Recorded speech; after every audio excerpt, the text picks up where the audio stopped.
Boa noite, iniciamos mais uma edição de Dimensão Total na TV. Nosso programa tem a produção do querido jornalista Ronald Machado. Lembro para iniciar o WhatsApp do programa, anote aí que é Fortaleza 85999251122. Para o telespectador encaminhar uma mensagem e os temas dos nossos próximos programas. Lembro também o nosso portal na internet, portal@bastos.com.br, para o telespectador rever algum dos programas anteriores. Mais de 200 programas postados no site da TV+. Bom, hoje aqui no programa estamos com o Dr. José Maria Filomeno. Dr. José Maria Filomeno é advogado e economista. Dr. José Maria Pontes, médico, ex-vereador de Fortaleza e ex-presidente do Sindicato dos Médicos do Ceará. E voltando, depois de um longo e tenebroso inverno, o sociólogo, consultor político, analista político Luiz Cláudio Ferreira Barbosa. Vamos começar então falando tema ameno, né? Futebol. Tivemos aí a conclusão do Campeonato Brasileiro da Série A e uma surpresa agradável que 4 times nordestinos vão disputar o Campeonato Brasileiro do ano que vem. E o nosso Ceará já estreou, inclusive, no Fantástico, né? Com o seu cavalinho, né? No Fantástico. Achei até que ele ficou interessante, porque o Ayrton vai mostrar, o Ayrton, que é o nosso produtor, vai mostrar o cavalinho do Ceará no Fantástico. Ele com um rostozinho preto, bicozinho branco, camisazinha alvinegra. Doutor Zé Maria, o que é que o senhor achou do Campeonato Brasileiro e dos que foram rebaixados, os que ascenderam, e o que é que o senhor vislumbra para o campeonato de 2018, que aí vai ser um campeonato que tem Copa do Mundo, tem um bocado de coisa para o ano que vem, né? Bem, primeiramente, o nível técnico é, infelizmente, muito fraco. Aliás, o nível técnico dos campeonatos brasileiros da Série A tem caído ano a ano. Ano passado também já foi um campeonato de nível técnico bem inferior a anos anteriores. Tanto que o craque do campeonato foi aquele Augusto, né, do Corinthians, né? Tá na seleção. Agora, do ponto de vista, como você bem disse, do Ceará, né, do estado do Ceará especificamente, foi maravilhoso, né? Porque nós tivemos aí a ascensão do Ceará Esporte Clube à elite do futebol brasileiro, o que é muito importante, não só para o Ceará em si, mas para o futebol cearense, porque para o estado do Ceará, porque estimula, né, que os novos clubes, que os demais clubes também, né, sigam o mesmo caminho, especial Fortaleza, que subiu para a Série B também, isso é muito positivo. Traz rendas, né, para o nosso estado, porque os principais clubes do Brasil virão jogar aqui. E o Nordeste, né, terá pela primeira vez 4 clubes, né, entre os 20 da primeira divisão, o que é muito bom, porque o campeonato é nacional, então é importante que haja uma distribuição mais equilibrada possível, né, dos contendores, né. Pra você ter uma ideia, houve um ano, acho que em 2014, que só o estado de Santa Catarina, né, que é um estado pequeno e com pouca tradição no futebol, com clubes de médio para pequeno porte, teve 4 representantes. Verdade. O que foi produto, né, de um trabalho de base, um trabalho de infraestrutura, né, daquele estado. Então vamos torcer para que mais clubes nordestinos ascendam à Série A e que continuem na Série A e que a nossa região tenha um peso cada vez maior, né, no campeonato da Série A do Brasil. José Maria Pontes, eu peguei muita foto do senhor no Facebook, inclusive nos grupos de WhatsApp, no estádio, aí nesses últimos jogos, né? Eu sei que o senhor é um torcedor fiel do Ceará Esporte Clube. Você chegou a jogar Ceará, não, né? Não, eu joguei América e Tiradentes. Você jogou América e Tiradentes, né? O doutor Zé Maria também foi um grande atleta e deixou de ser. O jogador podia ter ido para o Barcelona, mas desistiu o Real Madrid na época, exatamente para cursar medicina. O doutor Zé Maria é meu colega de turma e eu sei bem. Eu cheguei ainda aí a Dente de Leite, por aí. Mas o Zé Maria teve uma projeção muito maior, lembro inclusive do Zé Maria jogando no estádio Presidente Vargas. E Castelão também. Castelão, você pegou o Castelão? Peguei. Castelão não me lembro não, mas Castelão também. E aí o que é que o senhor diz desse Campeonato Brasileiro para o próximo ano e desses 4 nordestinos aí? Vai dar um equilíbrio maior, né? Porque você vendo quem voltou, né? Quer dizer, o Ceará foi para a Série A, o Internacional também, o América e o Paraná, né? Tá certo? E ficaram os nordestinos. Todo mundo pensava que os nordestinos no meio do campeonato estavam aí já na degola, né? Quer dizer, Sport, Bahia e Vitória iam ficar, aliás, os dois aí, o Vitória e o Bahia, eles escaparam por pouco, né? Mas o que você acha do campeonato do próximo ano e desse fechar de ano aqui para o futebol cearense? Eu torço contra o Fortaleza quando é no campeonato cearense, mas eu torço pelo Fortaleza e torço por todos os times do Nordeste. Como já foi colocado, se você tem o Fortaleza na Série B e se o Fortaleza vier para a Série A, o Ceará na Série A, você vai ter uma questão econômica importante para o Estado. Você vai ter mais emprego, você vai ter mais dinheiro circulando no nosso Estado, né? E realçando o futebol cearense. Vai ter mais realce a nível nacional. Porque claro que um time da Série A tem muito mais real do que um da Série B, né? E fiquei feliz porque também torço pelo Nordeste, né? São 4 times do Nordeste, poderia ser mais, né? Como foi colocado, teve um ano que Santa Catarina, só um estado pequeno, colocou 4 times na Série A, e hoje o Nordeste todo, eu ainda acho pouco, né? Pelo tamanho do futebol, pela extensão territorial, pela importância do Nordeste em termos de Brasil. Mas fiquei feliz pela subida do Fortaleza, fiquei muito mais feliz pela subida do Ceará, fiquei feliz pelos 4 times, porque a gente, em um determinado momento, esperava que não fosse ficar praticamente nenhum time do Nordeste, e no final deu o que deu. Então isso é muito bom. Agora me preocupa uma coisa, toda vida que o Ceará está no Campeonato Brasileiro, que tem um intervalo de um mês, que vai ter no próximo ano, complica. Eu não sei o que é que acontece, no lugar do time treinar mais, melhorar, sempre dá uma recuada, uma relaxada.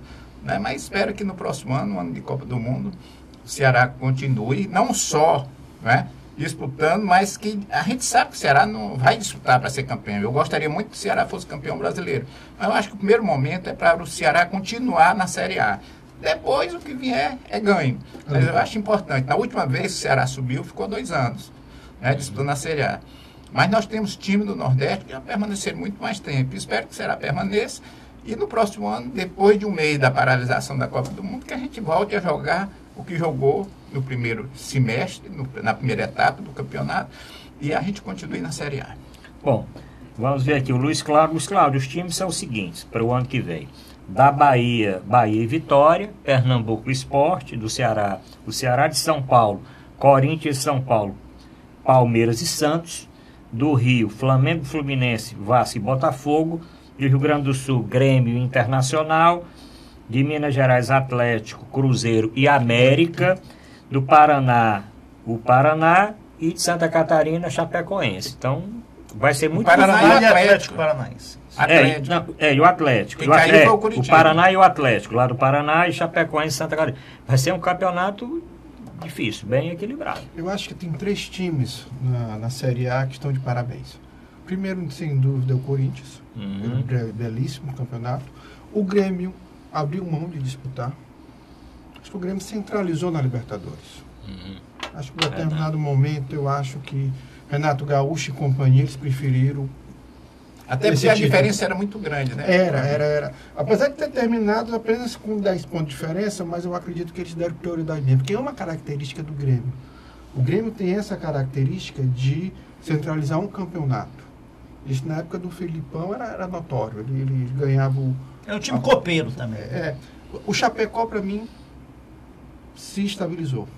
Apesar de todo o problema que esse time teve nesses últimos 12 meses. Nas Copas Libertadores. Exatamente. Para mim, eu acho que é um time que está se estabilizando. Já não é mais uma promessa. Eu acho que é uma concretização. O futebol pernambucano entrou numa situação muito difícil mesmo. Assim como o Sport se garantiu na última rodada, por antecipação, o Náutico e o Santa Cruz desceram para a 3ª divisão.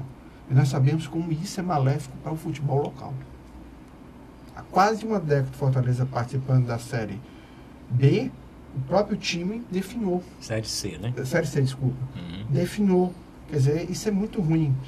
Por outro lado, eu acredito que o Ferroviário, voltando a ser um time de ponta no estado do Ceará, participando de um campeonato nacional no próximo ano, assim junto com o Floresta, eu acho que o futebol cearense vai ficar um pouco mais competitivo. Eu acho que o Zé concorda comigo, eu sinto falta de um terceiro time competitivo. Por exemplo, eu acho que o Icasa, o Guarani de Sobral, o Guaraju, esses outros, não conseguiram fazer esse papel que o Ferroviário fazia há mais ou menos 15 anos atrás. Então, por isso que eu acho que, no geral, no cômbito geral, foi muito bom para o futebol cearense. Sem dúvida, né? O Ferroviário, agora com a situação melhor, formando um time, inclusive com o Ferroviário vai disputar a né? Copa o Campeonato Cearense Nordeste. Na Série A, o Cearense na Série A, né, que foi vice-campeão, a Copa do Nordeste, a Copa do Brasil, também classificou para a Copa do Brasil por ser vice-campeão cearense, e o Campeonato Brasileiro da Série D. Então não é por falta, né, de calendário, de atividade que o Ferroviário, né, vai definhar novamente. Vamos torcer para que o Ferroviário consiga... foi a segunda torcida. Eu me lembro que eu era criança. Isso. Né, ia para o estádio, no PV, não tinha Castelão. A torcida do Ferroviário era a segunda. Eles treinavam na Marinha, eu morava ali em Jacarecanga, eu ia ver o treino do Ferroviário.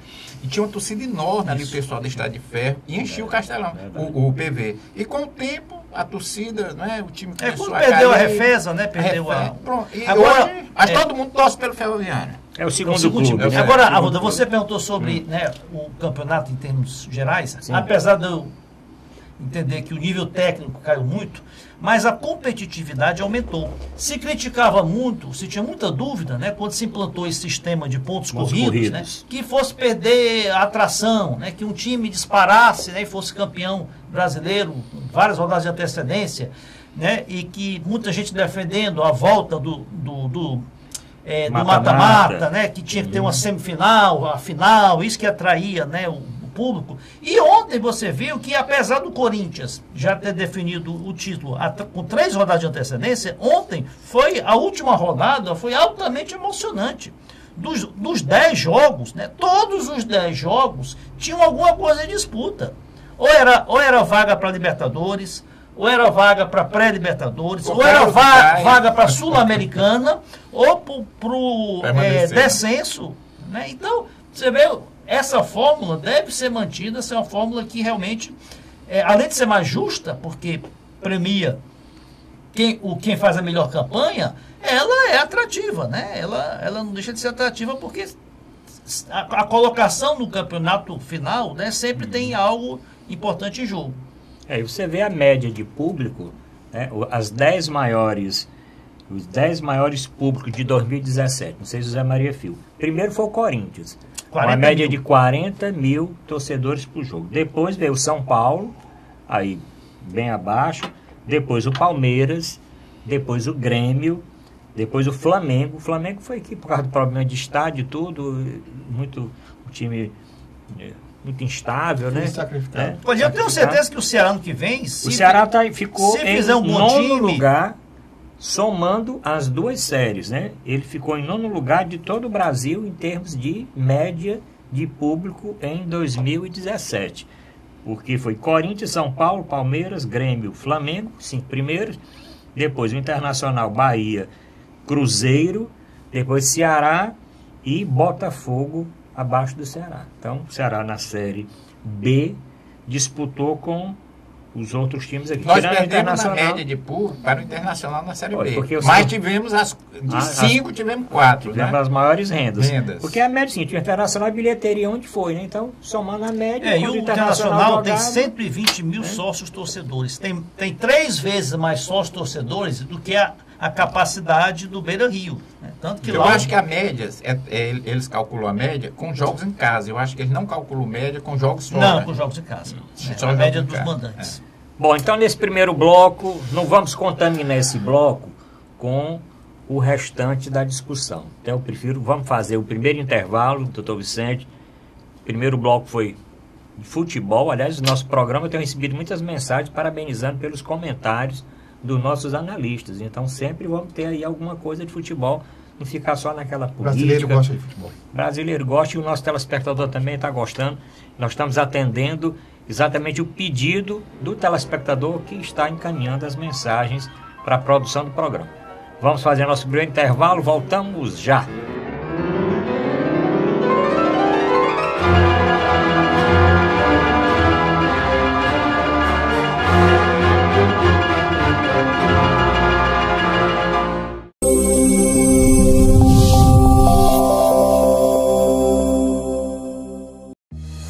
Ceará de ponta a ponta, o governo do estado abre milhares de quilômetros de novos rumos no Ceará.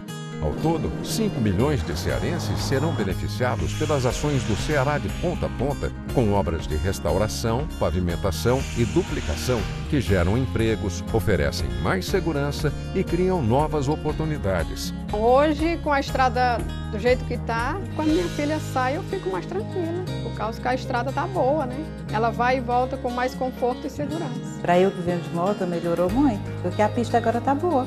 Vem mais disposta, sai mais tarde um pouquinho e chega no horário certo. Mais de 1.500 quilômetros de estradas já foram concluídas e até o fim de 2018 serão cerca de 3.000 quilômetros de estradas requalificadas. Essa é a direção para levar um futuro melhor para todos os cearenses. Ceará, novas ideias, novas conquistas. Governo do Estado do Ceará.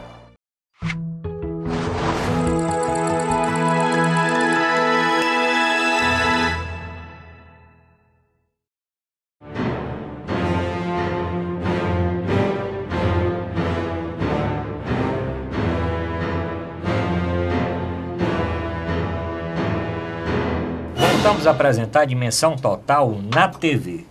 Lembro mais uma vez o WhatsApp do programa, que é Fortaleza 85 99925 1122. Anote aí, o Ayrton está colocando aqui 85 99925 1122. Lembro também o nosso portal na internet, inclusive o que nós estamos discutindo aqui está na internet, no nosso portal.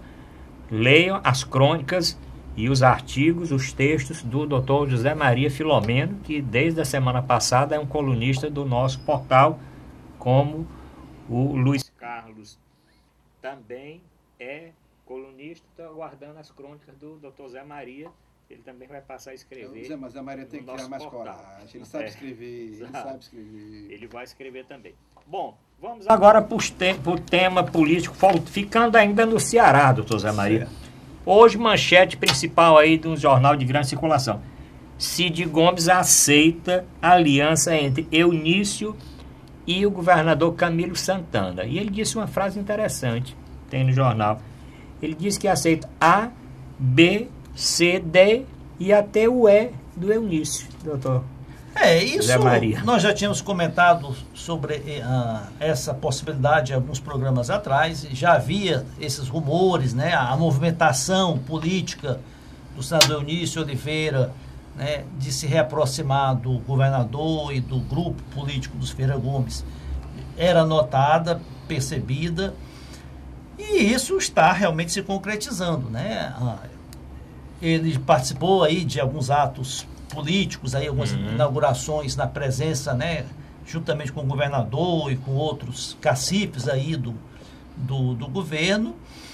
Essa frase, essa declaração do ex-governador Cid Gomes é muito emblemática e só traduz a total falta, né, de coerência, de fidelidade, né? Quando eu digo fidelidade, não é às pessoas, né, mas fidelidade ao programa partidário, fidelidade a doutrina dos partidos, que não existem, né? Não há fidelidade nem às alianças nacionais.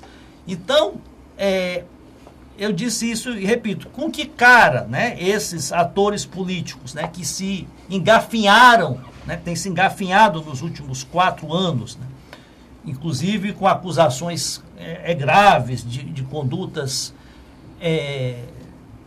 ilícitas, né, atingindo a honra, né, a honrabilidade de cada um deles. Como é que eles vão agora para o mesmo palanque, né, segurar as mãos e pedir voto um para o outro, né, ao eleitorado? Como é que, depois de tudo que foi dito, né, entre Eunício, Ciro e Cid, né, e que inclusive estão até na justiça, né, com denúncias de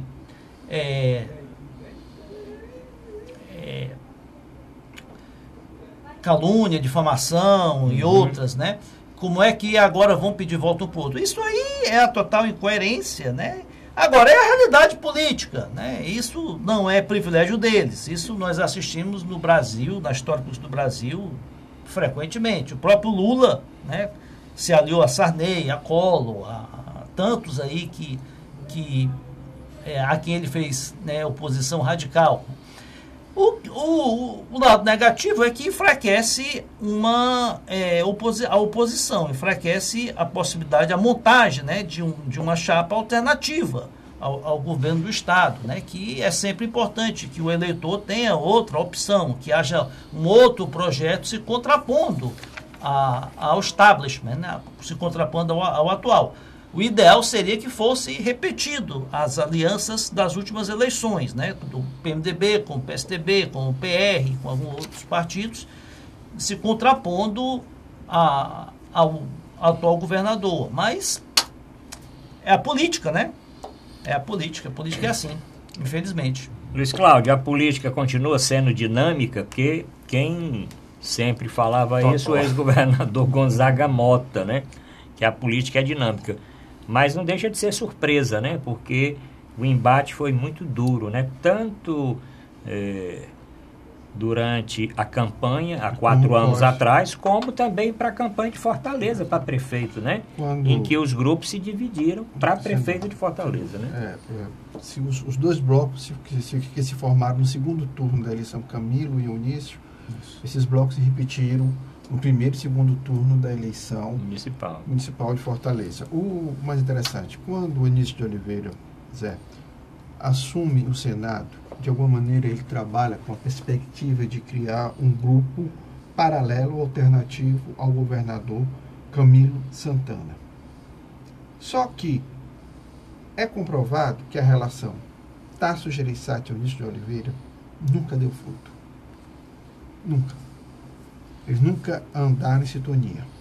Sempre, pelo contrário.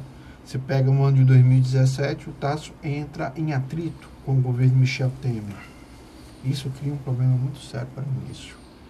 Quando Eunício o procura agora em agosto e diz: Tasso, como é que vai ficar a nossa chapa? Você vai ao governo, eu vou ao governo, como é que fica?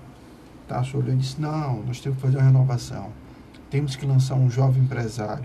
Citou o nome de Geraldo Luciano. Aquilo, na minha avaliação, foi a senha para que o Eunício literalmente afunilasse a relação com o Camilo Santana. Minha grata surpresa foi que Camilo Santana não se fez de rogado. Não consultou os Ferreira Gomes, no caso aqui Cid Ivo Gomes, fez uma aproximação com o Eunício de Oliveira, nos mesmos moldes que ele já tinha feito com Danilo Forte, na época presidente do PSB e agora indo para o DEM, depois com o próprio Tasso Gereissati e definitivamente agora com o Eunício. Essa parceria administrativa está demonstrando que ela está dando frutos positivos. Agora eu concordo com o senhor. Será que o eleitor vai absorver isso rapidamente? Eu tenho uma visão diferente, eu acho que sim. Porque me parece que deixou bem claro o Camilo Santana. Ele vai afunilar a relação com o Eunício de Oliveira. E depois, né, meu amigo Arruda, a gente conversa sobre o que o Lupe falou e o que a direção do Partido dos Trabalhadores também deseja, né? Agora, sem querer, né, interromper o doutor Zé Maria Pontes, eu só discordo do ponto seu, né? E que o eleitorado fique bem atento, né? Essa conversa essa frase do ex-governador Cid Gomes, para o bem do Ceará, né? Não é para o bem do Ceará coisa nenhuma, isso era para o bem deles, né? Não está pensando. Eu queria ver se ele abriria mão da candidatura dele ou da reeleição do Camilo para o bem do Ceará. É para o bem do Ceará quando estão aderindo às suas candidaturas, quando estão abrindo mão de lançar uma chapa alternativa, né, em prol da reeleição do Camilo e da eleição do próprio Cid, né? Então, essas uniões sempre são em prol dos próprios políticos, né, para viabilizar uma reeleição mais fácil de Camilo e viabilizar uma reeleição mais fácil de Eunício, que a prioridade dele agora não seria arriscar-se a uma candidatura ao governo. A prioridade dele é manter o foro privilegiado, ou seja, que ele só vai ter mantendo o mandato de senador. Doutor Zé Maria, o que nós esperávamos devido às duas candidaturas das últimas eleições, Tasso e Eunício, é que isso fosse mantido agora. Inclusive, fomentaram aí a possibilidade do capitão Wagner ser, inclusive, esse candidato, ou participar da chapa, né? Capitão Wagner já está dizendo que vai ser candidato a deputado federal, porque está também desiludido em participar de alguma chapa majoritária. Porque deputado federal é uma situação boa para ele. Ser candidato a governador com essa união toda é muito complicado, né? Mas o que é que o senhor acha? O povo vai entender? A política realmente é dinâmica? O que é que o senhor acha que está acontecendo aí? E mais um problema que eu queria colocar aqui, viu, Luiz Carlos? É o problema do prefeito de Sobral, Ivo Gomes, né?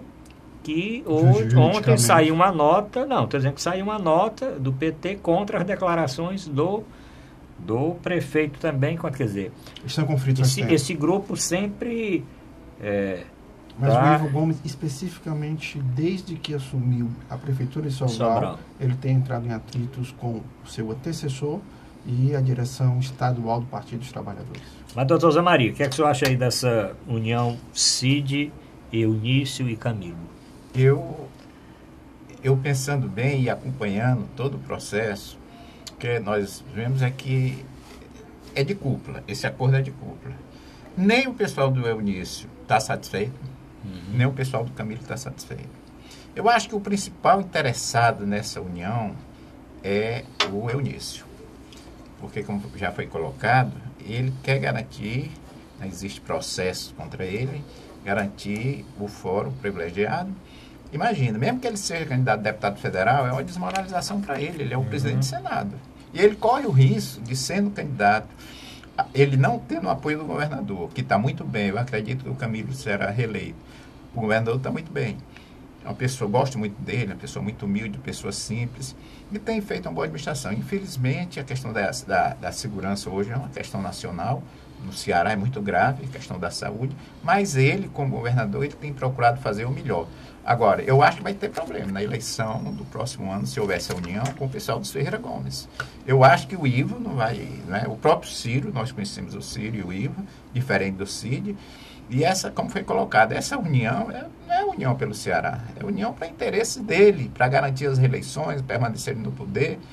E eu tenho acompanhado muito, eu gosto muito de ouvir, ler o que as pessoas dizem nas redes sociais.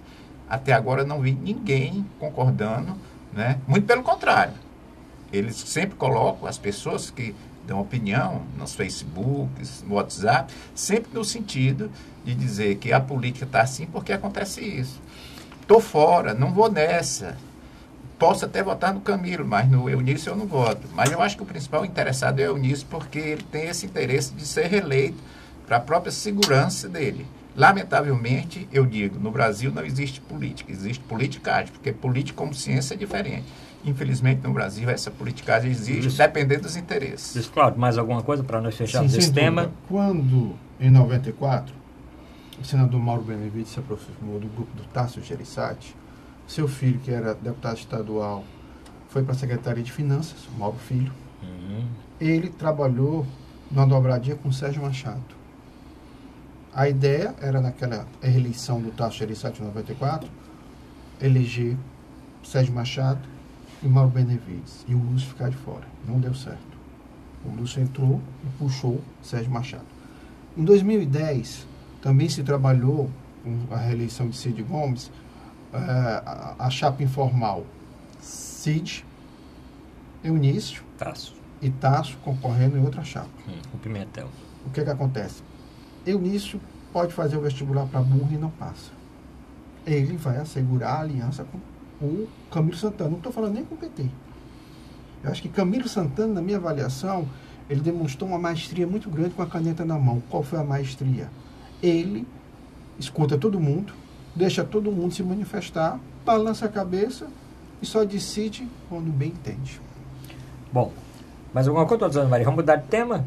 Sim. Olha, essa incoerência política, né, que eu condeno, né, eu acho que os partidos têm que ter posição, os políticos têm que ter posição e têm que ter lado, né, não podem ficar aí se misturando como água e vinho, né.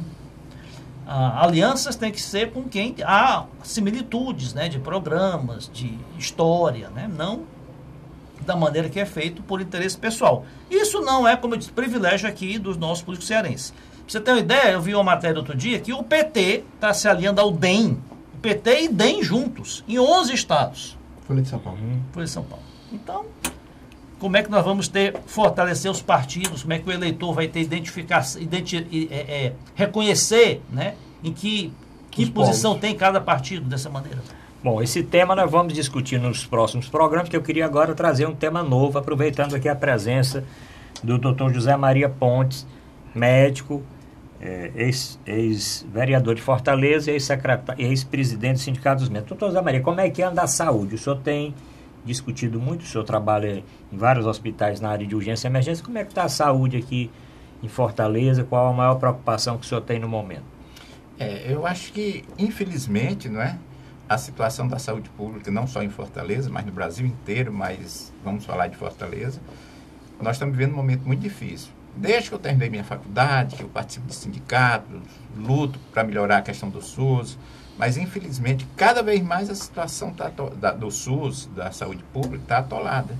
E o que eu sinto assim, o maior problema é a questão do orçamento. Eu acho que nós temos problema de gestão, Inclusive o prefeito de Fortaleza, pessoa bem intencionada, gosto muito do Roberto Cláudio, mas ele tem sido muito infeliz na escolha dos seus auxiliares na área de saúde. Agora, Estado e município sozinho não consegue levar a saúde. Saúde é cara. E, lamentavelmente, o governo federal vem reduzindo, ano a ano, né, o que ele investe no SUS, na saúde pública. E hoje as emergências, principalmente as emergências, eu vou falar das emergências, que eu trabalhei em emergência, né, a situação está caótica. Ontem eu dei plantão à noite, cada vez mais a gente fica sacrificado, o profissional. E muitas vezes quer colocar a culpa no profissional, quando na realidade nós também somos vítimas. Nós também somos vítimas. E você, olha, a questão das motos, cada vez mais me apavora mais. Ontem chegaram vários casos de acidente de moto e principalmente no final de semana o pessoal bebe. E quando bebe, os acidentes são mais graves e o número aumenta de acidentes de moto. Né?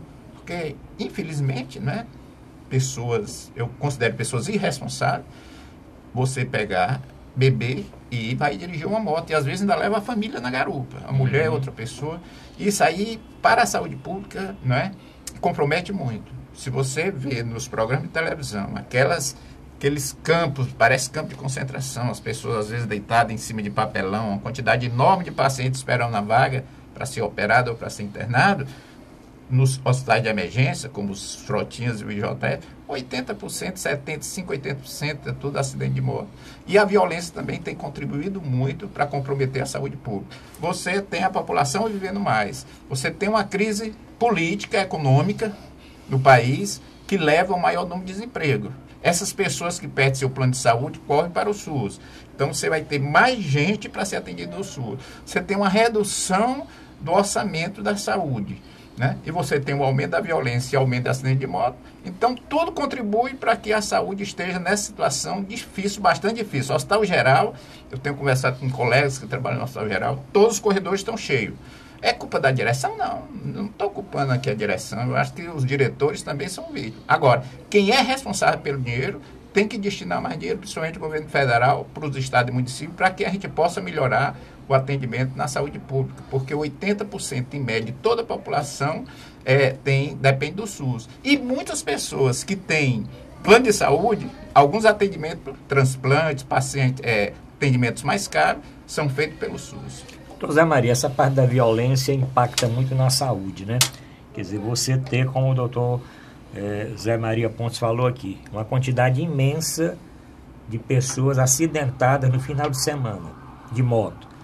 A moto, o indivíduo pilotando sem seu documento.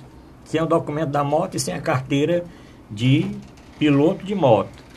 A moto sem condição nenhuma, ainda mais embriagado.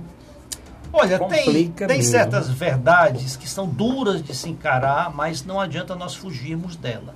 Como bem destacou aqui o doutor Zé Maria Pontes, 85% da população depende unicamente do SUS, ou seja, da saúde pública, né?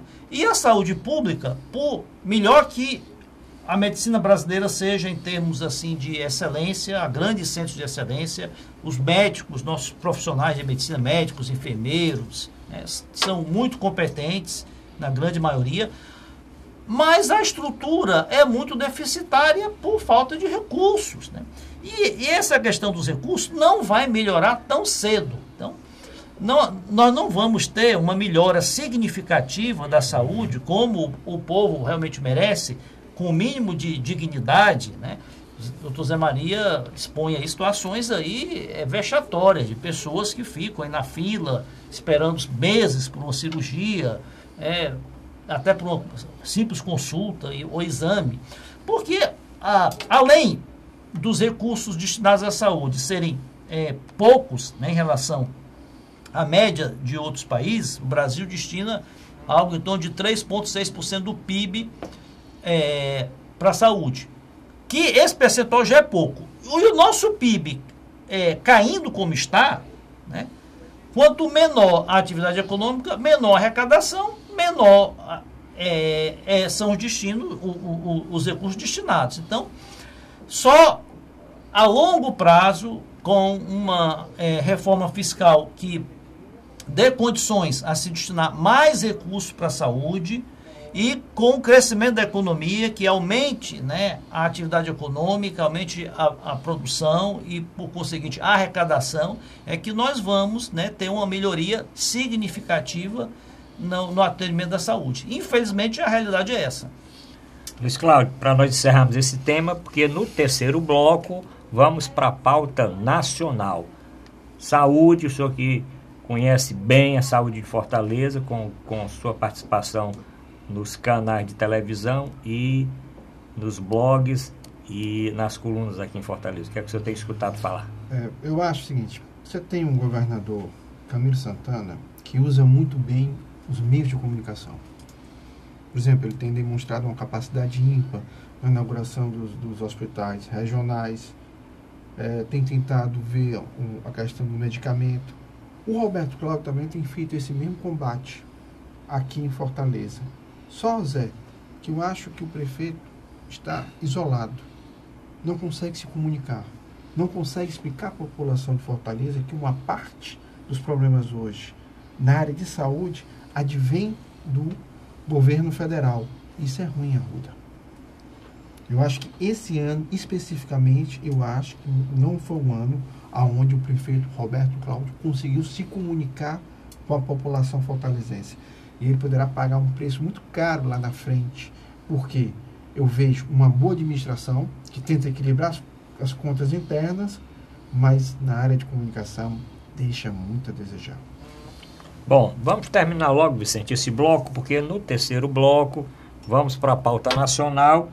Vamos falar do ministro Gilmar Mendes, que gosta de soltar os baratas, né?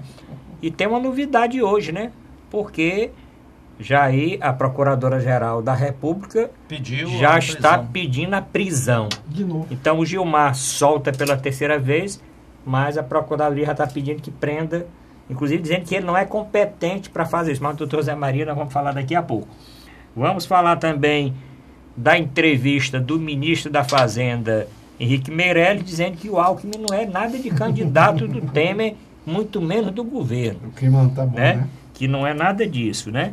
E vamos falar um pouquinho aqui de uma matéria que saiu hoje também aqui em Fortaleza, que a nova legislação trabalhista, doutora Maria, reduz em 59% as ações trabalhistas só aqui no Ceará. E nós vamos saber o porquê disso. Voltamos já.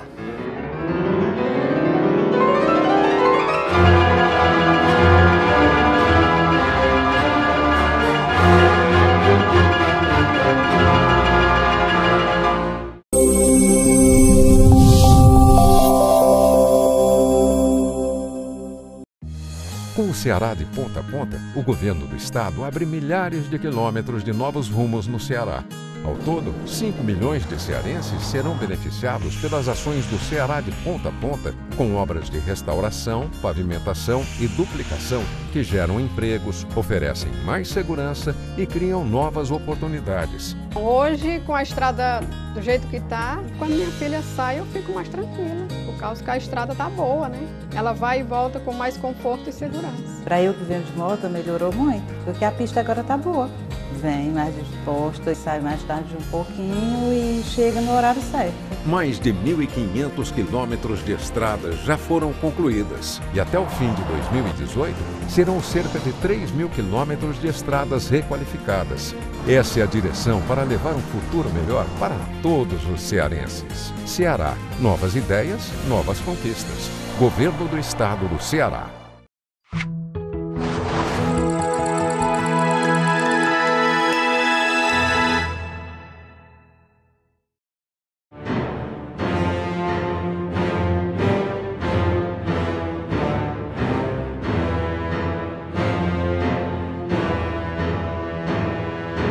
Voltamos a apresentar Dimensão Total na TV. Lembro mais uma vez o WhatsApp do programa, não canso de lembrar, e agradeço as mensagens que recebo durante todas as exibições do nosso programa. Anote aqui, é Fortaleza 85-99925-1122. Lembro também o portal na internet, todos os nossos programas, mesmo os mais antigos, estão bombando aí nas redes sociais. O telespectador pode compartilhar à vontade. O nosso programa e a TV+, nós não colocamos nenhuma objeção. Compartilhe os nossos programas nas redes sociais. Este mês nós fizemos o Novembro Azul. Nós tratamos da prevenção do câncer de próstata. Fizemos em outubro o Outubro Rosa, né? Vamos fazendo esse mês o alusivo esse mês, que é com relação à AIDS, né? E também os nossos programas discutindo diversos assuntos. Mais um assunto aqui, doutor Zé Maria. O ministro Henrique Meirelles diz que o Alckmin não é o candidato do Temer e nem do governo. Ele é que é. E agora? Mas, Arruda, quem é que quer ser o candidato do Temer? Pois é. Né? Quem é que quer essa peste, né, de ser o candidato do presidente, que estão chamando de presidente 5%, né? 5%, Porque ele só chega... assim, o recorde de desaprovação apenas de 5%. E aí tem a margem de erro no meio da história. Olha, eu não acredito que o governo Temer terá assim, um candidato aberto, declarado à sua sucessão. Né? Pelo menos, mantendo-se a atual situação do Brasil, a situação econômica, a situação política, o desgaste, né, que o presidente Temer teve em função de todos os processos, todas as denúncias, todos os seus ministros, né, que grande parte saíram do palácio para a cadeia, né, como Gedel Vieira Lima, Henrique Eduardo Alves, né, e alguns outros. Então, o Henrique Meirelles tem essa pretensão, mas uma candidatura dele seria muito difícil, né? Precisaria uma recuperação da economia muito rápida, muito dinâmica, né, para que a imagem dele se identificasse assim com algo muito positivo, né, com uma recuperação da condição econômica da população, que eu acho muito difícil. Luiz Carlos, aí, o Henrique Meirelles vai ser candidato, estão brigando pelo Temer, ou isso é o PMDB querendo se valorizar? Na minha opinião, o PMDB está querendo se valorizar com isso. Eu não acredito que o Henrique Meirelles tenha dado essa declaração sem ter consultado. Só que o Henrique Meirelles não é do PMDB. Eu sei que ele é do PSD. Ele é do Kassab. Isso. Né? Mas, de qualquer maneira, está ali do conchavo com o governo. Diga lá. Quando houve a implosão do PSDB com Aécio Neves, e ficou inconciliável as duas candidaturas à presidência desse partido a nível nacional, entra em campo Geraldo Alckmin, o paulista mais mineiro da face da terra. Indiscutivelmente, desde 94, ele vem fazendo parte, de alguma maneira, da administração direta de São Paulo. Já se são 23 anos. Essa brincadeira, 4 vezes governador. Não é pouca coisa. É um candidato que não tem carisma, porque é o único candidato na história do Brasil que, no primeiro turno, teve uma votação maior do que no segundo turno. Apelidado de sorvete chuchu, né? Picolé de chuchu. Então ele tem dificuldades. Mas ele tem uma capacidade ímpar agora de ter ao lado dele quase todos os partidos que hoje tem tempo de horário de televisão. Principalmente o Centrão, o próprio PSDB, DEM, e o PMDB, a nível regional, tende a marchar com ele. O que acontece na minha avaliação? O mercado, sim, vai apoiar Geraldo Alckmin. Acho que foi aí que Henrique Meirelles sentiu a pancada. Acho que o Henrique queria ser o candidato pró-mercado, apesar de estar se esforçando o máximo para fazer mal ao trabalhador brasileiro, à população brasileira, para se tornar esse candidato, mas me parece que o mercado já se direcionou para Geraldo Alckmin, principalmente as empresas de comunicações. Elas têm tratado Geraldo Alckmin nesses últimos 15 dias de outra maneira, mostrado um Geraldo Alckmin que, na minha avaliação, não condiz com a verdade. Isso quer dizer o quê? Uma pré-campanha. Doutor Zé Maria Pontes, e aí? Meirelles diz que o Alckmin não é o candidato, ele quer ser o candidato. Um resumo aí dessa, eu torço para que ele seja briga candidato. Nacional. Na realidade, eu queria que ele fosse candidato, não é? E ser apoiado pelo Temer, né? Porque aí a gente ia ver realmente a força, né, do presidente da República. Lamentavelmente, o que nós estamos vendo no Brasil hoje, não é? É um jogo de interesse. Eu acho que essa melhora que se fala muito na imprensa da economia, existe um pouco de manipulação, porque eu conheço, né, eu converso com as pessoas, tenho muito contato, gosto de conversar. O que a gente vê é o desemprego, não houve ainda queda de desemprego. Pode ter queda de desemprego na imprensa, na mídia, na grande mídia, porque os grupos econômicos têm interesse. Mas, na realidade, o que existe é uma situação muito difícil. Agora eu vou falar não só do Ceará, nacional, em termos nacionais. Segurança, está isso aí que nós estamos vendo. Saúde está um caos em todo o país. Desemprego grande. E o que é pior, que não existe perspectivas de melhora em termos rurais. Porque o que nós estamos vendo no Rio de Janeiro, em Brasília, essas prisões, é um absurdo que nós estamos vendo no Rio de Janeiro. Os ex-presidentes eleitos nos últimos anos, todos eles... governadores, né? Desculpe, governadores, todos comprometidos ou na prisão ou com processo. Né? O TCU, o TCE do Estado do Rio de Janeiro, a Assembleia comprometida eticamente. Quer dizer, é uma situação que o povo está revoltado. Não existe. Eu acho que nós temos que mudar esse país. Pode ser eleito quem for. Se não houver uma mudança ética de comportamento dos nossos políticos, a sociedade vai continuar não aceitando. E o que nós vemos no dia a dia, principalmente nas redes sociais, é uma revolta grande da população com tudo que está acontecendo. Com esses que estão aí, se não houver uma postura, inclusive renovação, não é renovação de nomes, é renovação de ideias. Do Congresso Nacional, nós vamos permanecer durante muito tempo nessa situação. Bom, o terceiro bloco, doutor Zé Maria, aquele pinga-fogo. Vamos lá. Vamos falar agora do Gilmar Mendes e das baratas que ele tem soltado, né? O Gilmar Mendes soltou pela terceira vez o dono aí das empresas do Rio de Janeiro, que é o Jacó Barata Filho. E hoje ele diz o seguinte, que juiz tem que nadar contra a maré, porque indo a favor da maré é muito fácil. Ele tem que nadar contra. Então, se a população quer de um jeito, ele tem que ir de outro jeito, né? Dizendo aí que essa foi a atitude dele. E tem a novidade que a PGR, que está pedindo que o Barata seja preso novamente, porque inclusive ele não cumpriu as medidas cautelares. Ele tinha uma medida cautelar que não podia assumir a empresa. O homem estava lá na empresa mandando, fazendo tudo. Assinando deixa eu deixar uma pergunta no ar, mas que é advogado. Um ministro do Supremo, ele pode ser cassado? Ele pode ser punido? Pode ser punido. E quais são esses mecanismos? Pronto, então o doutor Zé Maria vai dar os passo a passo aqui. Bem, da mesma forma que o presidente da República. Ele pode sofrer crime de responsabilidade, ou seja, um processo de impeachment, né? Só que, ao contrário do que ocorre com o presidente e o vice-presidente da República, o processo de impeachment contra o ministro do Supremo Tribunal Federal, ele começa pelo Senado e não pela Câmara, né? E ele pode sofrer crime comum, ser processado por um crime comum. Ele pode ser cassado pelo Congresso. Só que o crime, ele também tem o foro, os ministros do Supremo também têm um foro privilegiado, que é o próprio Supremo Tribunal Federal. Tanto que essa discussão toda, essa votação aí da quebra aí do foro privilegiado, um pouco a gente está percebendo que o judiciário também está com as barbas de molho, porque o projeto que tem na Câmara, ele acaba com foro privilegiado para todo mundo, exceção dos presidentes dos poderes, né? Presidente da República, presidente do Congresso e do Senado da Câmara e o presidente do Supremo Tribunal Federal, né?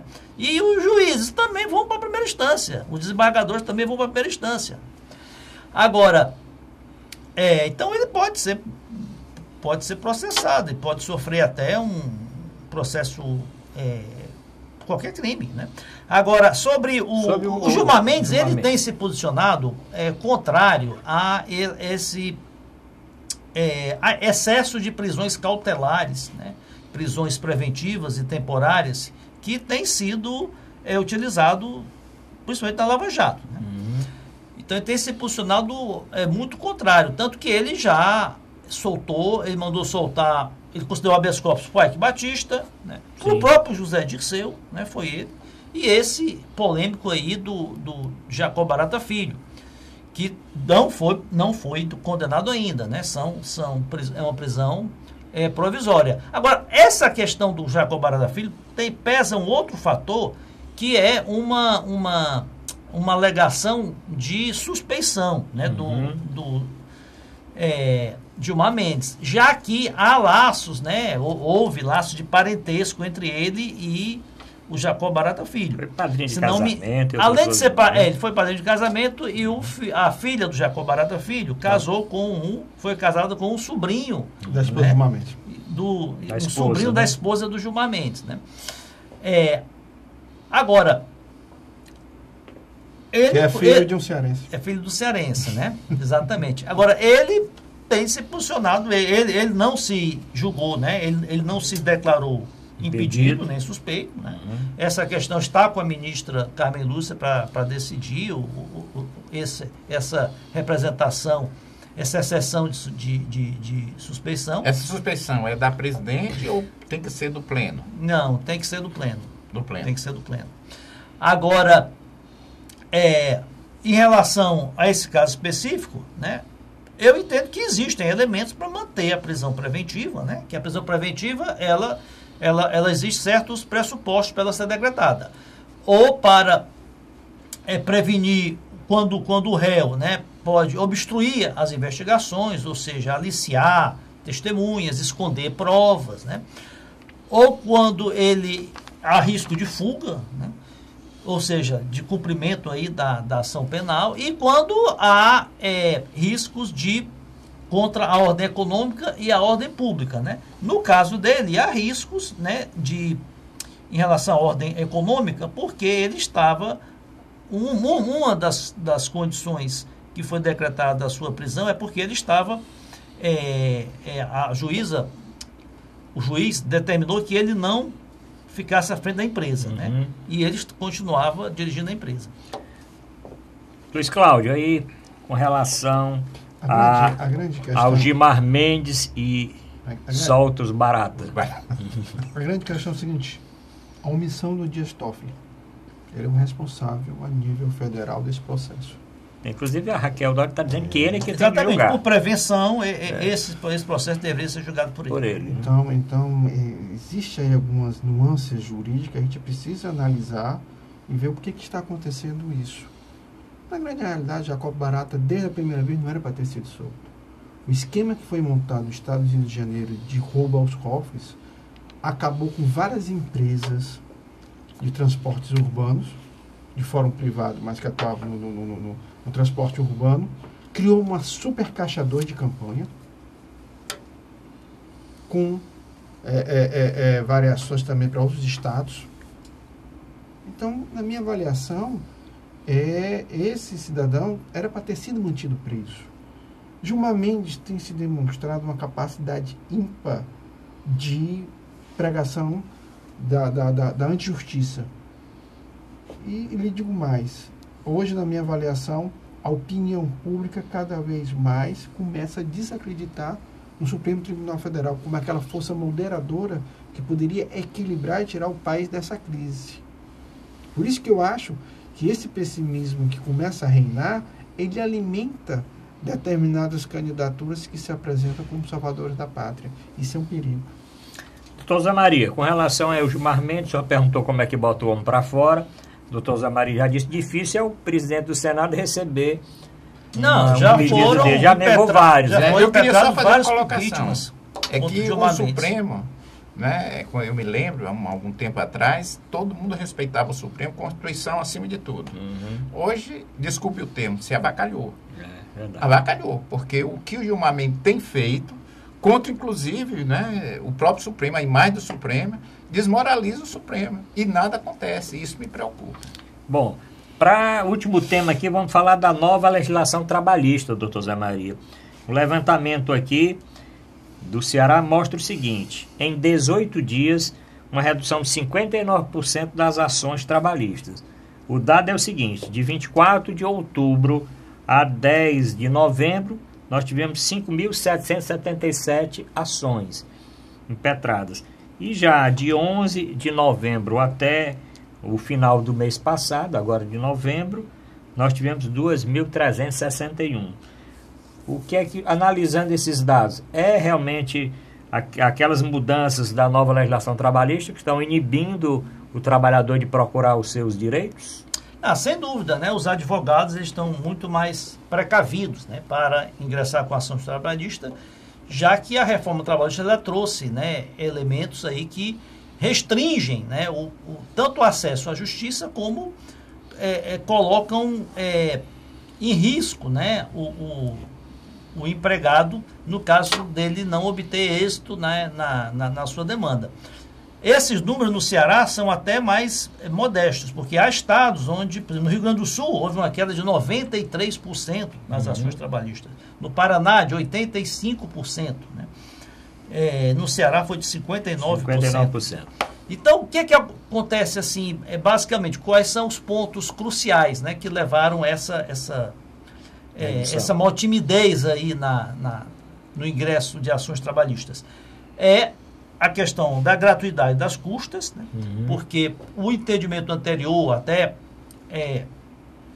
sumulado pelo Tribunal Superior do Trabalho, né? Pela OJ, Orientação Jurisprudencial 304, é que o empregado, em tese, né, em termos gerais, bastava ele assinar uma declaração que era pobre, né, na forma da lei, não tinha como custear as custas, né? Então ele era isento de custas, ganhando ou perdendo a ação, era isento do pagamento de honorários periciais, caso a ação tivesse de comprovar algum tipo de doença, né, derivada do trabalho, acidente de trabalho, e era isento de honorários sucumbenciais, ou seja, caso ele perdesse a ação, ele não tinha, como acontece na justiça em termos gerais, pagar os honorários da parte contrária. Agora não basta uma simples declaração.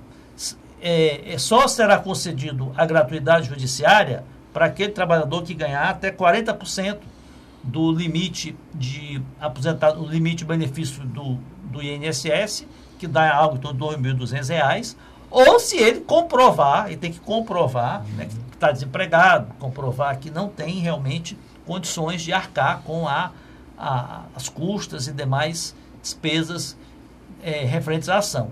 E caso ele perca a ação, caso ele perca o processo, né, aquelas verbas que ele pleiteou, né, e não foram concedidas, sobre aquelas verbas, né, ele vai ter de pagar de 5% a 15% dos honorários do advogado da empresa. Então, isso é um risco muito grande, até porque era comum, né, alguns colegas advogados entravam com ações assim, até exageravam, né, colocavam pedidos, né, aí até excessivos, né, sem ter até condições aí de comprovar. Agora não, agora os advogados vão ter que ser mais cautelosos, não podem fazer demandas assim sem uma base comprobatória, né? E isso levou realmente a essa redução aí de quase aí 60% do número de ações trabalhistas.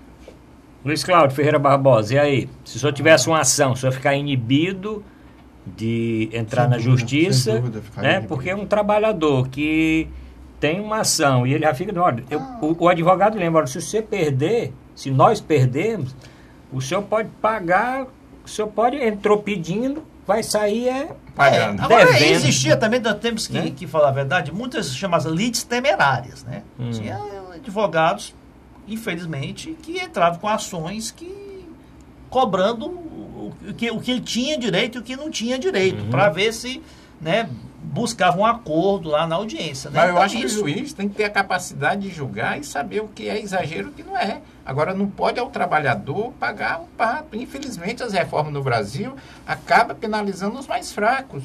Né? Essa história dessa reforma trabalhista que trata do acordo, né? do acordo do patrão com o empregado, onde o acordado prevalece sobre o legislado, eu acho isso um absurdo, porque num momento de crise que nós estamos vivendo, você faz um acordo, não é acordo, é uma imposição, porque o patrão chama o empregado e diz, tem que ser assim, assim, assado, porque se você não quiser, tem 300 lá fora querendo entrar.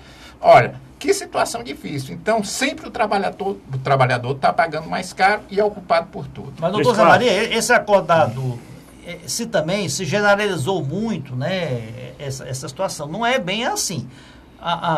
Os direitos trabalhistas, verbas trabalhistas, que estão, inclusive, na Constituição, sobre salário mínimo, férias, 13º, fundo de garantia, aviso prévio, hora extra, sobre isso não cabe nenhum tipo de negociação. Mas deixou uma brecha. Não cabe negociação. Mas tem brecha. Licença maternidade. A reforma deixou brecha para que exista uma imposição. Quer dizer, sempre o trabalhador está numa situação inferior ao do patrão. O patrão pode colocar e dizer, olha, é isso. Claro que tem algumas coisas que não pode, o que está lá na Constituição, mas o que nós vemos na prática, e eu tenho participado de seminário que discute isso aí, sempre as pessoas se colocam que o trabalhador acaba perdendo desse acordo. Outra coisa, a possibilidade de negociação individual do empregado fazer um acordo individualmente com o patrão, isso daí foi retirado nessa última medida provisória. O acordo tem que ser entre sindicatos. Vamos escutar agora, estamos terminando o programa. Luiz Cláudio, você ia falando a respeito dessa reforma trabalhista e eu perguntei se eu ia entrar. A presidente do Chile, Michelle Bachelet, ela fez o caminho inverso.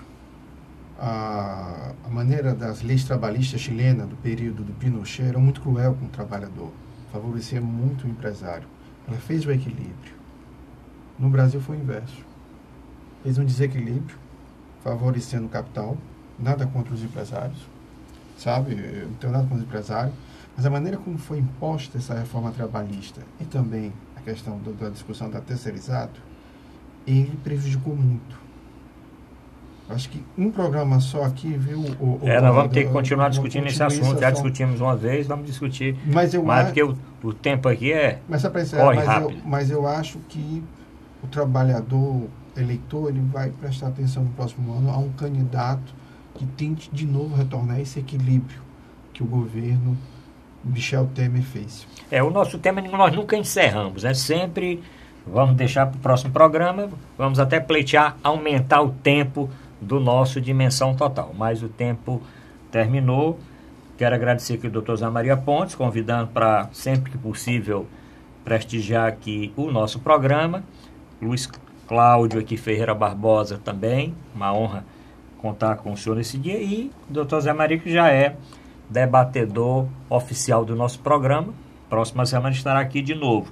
Agora, com relação a essa reforma trabalhista, nós temos, né, doutor Zé Maria, diversas matérias publicadas falando do trabalho intermitente, que nós discutimos já em outras vezes. O trabalho intermitente, mesmo com a medida que foi colocada, de recolher 8% da diferença entre o valor previdenciário, que seria obrigatório e tal, o profissional pode pagar para trabalhar.